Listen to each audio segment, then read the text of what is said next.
Kyogo's wages at Rennes? Way lower than you'd think. And wait till you see what Jota was on.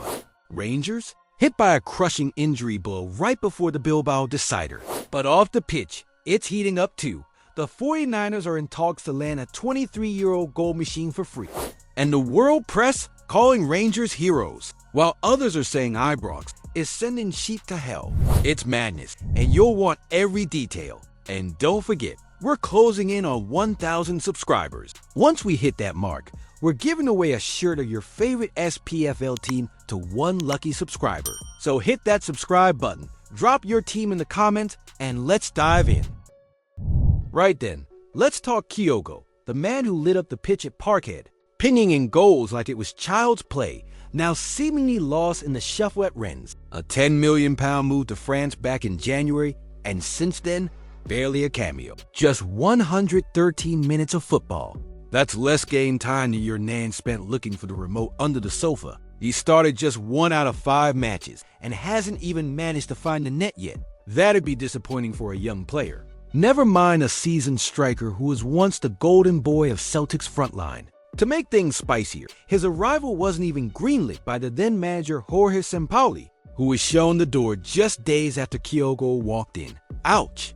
Now under Habib Bye, things don't seem to be improving. In fact, whispers in France say Rennes are already looking to offload him this summer. That's right, just months after coughing up £10 million, they're ready to bin the whole experiment. But here's the part that's really got folk talking.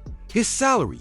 According to Lequi, Kyogo's on around €1,380,000 per year. Break that down, and it's about €115,000 per month, less than the club's average wage bracket. And that's in a league where PSG's Ousmane Dembe is raking in a jaw-dropping €1,500,000 a month. Just imagine the difference in pay packets there, and on current form, probably not the difference you'd expect. And remember Jota?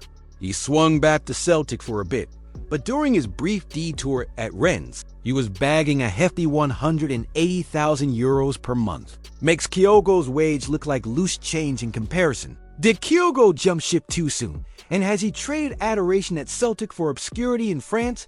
All for less money than he might have made just staying put. Let me know what you think in the comments. Go on, stir that pot. Well then, buckle in, because Rangers are about to face one of the most demanding weeks of their season. And it's already started with a blood and thunder Europa League night at Ibrox. A goalless draw against Athletic Club might not sound like much on paper, but make no mistake, that was a grafted point earned with sweat, bruises, and at least one heroic penalty save. Liam Kelly stood tall, or rather launched low, to deny Berenguer from the spot after VAR dragged us all through a mini soap opera of offsides, handballs, and furious hand-waving. The turning point? Robin Proper's red card inside the first half hour. Rangers had to soldier on with 10 men for most of the match, then finished with 9 after Dujan Sterling was stretched off in stoppage time. No more subs left to bring on, and no way to reshuffle the pack. Talk about backs to the wall. Now Barry Ferguson's got a bit of a selection headache. Sterling, who'd been solid as a rock in the backline, is now a huge doubt for the return leg in Bilbao. And with Proper suspended, Rangers could be digging deep into the squad for answer. Thankfully, Dio Mandy and Souter are due back from suspension, which should help settle things. But let's be honest, it's still a mountain to climb. Before all that, they've got a premiership clash at Pittodrie this Sunday. That's right, a visit to Aberdeen, where they already slipped up earlier in the season. It's not ideal timing, and Ferguson will likely rotate heavily, eyes firmly locked on Spain. And what about the penalty incident that's got everyone talking? Some say it was harsh on Sterling, others claim it was a deliberate move. Tavernier reckons the officials saw intent where there wasn't any. All very convenient if you're in red and white, eh? One thing's for sure, if Rangers want to shock Europe next Thursday, they'll need every ounce of grit and determination they showed at Ibrox, and then some. Should Rangers even bother fielding a full-strength side against Aberdeen? Or is it time to admit the premiership might be a lost cause and put all their eggs in the Europa League basket? Let's see what you think in the comments. Fire away. Well.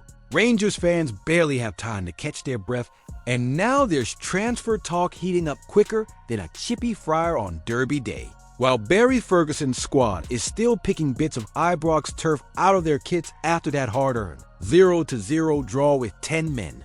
Upstairs, it seems the board, along with their new American mates from 49ers Enterprises, are already plotting a summer swoop. And the target? A certain Quain Poku from Peterborough United. Now, if you don't follow League One too closely, let me paint the picture. This 23-year-old winger has been tearing it up for Posh. 12 goals, 11 assists in just 27 games this season. That's 23 goal contributions in just over 2,000 minutes. You do the maths. He's been a menace, especially cutting in from the right flank. And there's no doubt about it, he's earned the attention. Rangers are said to be in continued talks to snap him up on a free transfer, as his contract's out to run dry. But they're not the only ones sniffing around. There's a whole buffet of English clubs circling. Crystal Palace, Millwall, Luton, Norwich, even Birmingham fancy a bit of Poku, according to Graham Bailey. Rangers are the big danger in this tug of war. They've watched him multiple times. They want him. But the final push might be held up a wee bit by the ongoing takeover business and the potential of a new manager stepping in, which, let's be honest, is the sort of classic Scottish drama we know and love. Don Goodman's had his say too, calling Poku very impressive and tipping him as a proper catch for any championship side. But if Rangers get in early and promise him European nights at Ibrox instead of cold Tuesdays at Rotherham, well, that's quite a sales pitch, isn't it? Should Rangers be raiding League One for free agents, or is chasing players like Quain Poku a sign the club's aiming too low for their European ambition? Go on then, let the debates begin. Now, that was classic continental carnage at Ibrox, wasn't it? A good old-fashioned Euro scrap, full of drama, controversy, and a bit of SA thousery from both sides. Exactly how the Europa League should be served. Rangers, with 10 men from the 13th minute, then 9 by the end, managed to do what many thought was impossible. Stop a free-scoring athletic club dead in their tracks. No goals, no away advantage, and absolutely no fear shown. The world's media, as you'd expect, lapped it up, some hailing it an epic defensive display, others having a go with metaphors about sheep and hell, very subtle Basque praise. Dia went full pantomime, accusing Rangers of playing the victim pre-match and dubbing the Ibrox side as a sacrificial sheep, being led to slaughter. Well, spoiler alert, the sheep bit back, and with just 9 men standing. Meanwhile, in Spain, Super Deporte lamented Athletic's wastefulness, noting that even with all the possession, chances, and a penalty handed on a silver VAR-plated platter, they couldn't break down Barry Ferguson's men. Liam Kelly, who stepped in for Jack Butland, put himself in the folklore books with that save from Berenger. Proper Hollywood stuff. Daily Mail gave it the British treatment, calling Proper's Red brainless, but giving Rangers full marks for resilient. And across the board, even papers who clearly fancied the Spanish side had to admit it. Rangers didn't just survive, they exposed a team that's now going to face the pressure cooker of Sam Maines with everything still to play for. You've got to love how Koha in Albania summed it up, a fiery atmosphere and a dramatic finish. That's how you do Europa League nights. You don't need champagne football when you've got heart, sweat, and 11 lads willing to block shots with their teeth. But now the question is simmering for next Thursday. Did Rangers just show that heart and grit are more important than flair and finesse in Europe? Or did Athletic blow a golden chance and are about to put the Ibrox sheep to the sword in Bilbao?